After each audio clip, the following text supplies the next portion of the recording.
And you mentioned long conversations with friends as being a good source. I agree. I have a friend, and one of the things that we often circle back to is this, like, so many of the problems I think Americans have are problems of abundance. And so it's like trying to wade through all of that can be really overwhelming. I think a source for anxiety and compression, because it's like sometimes we're just overwhelmed by how much shit we have available to us. Do you ever feel that way? Absolutely. Absolutely. There's a great book called The Paradox of Choice, which talks about a big issue in modern life is that freedom of choice is so important to our well-being. And yet freedom of choice also makes us miserable because it simultaneously takes away the freedom from having to make a choice in the first place.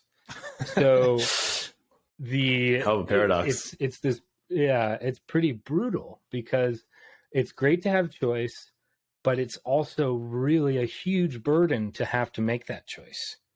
And you see it all the time with younger people in trying to choose their life path. There's so many options. Whereas before it was like, you're going to be a farmer.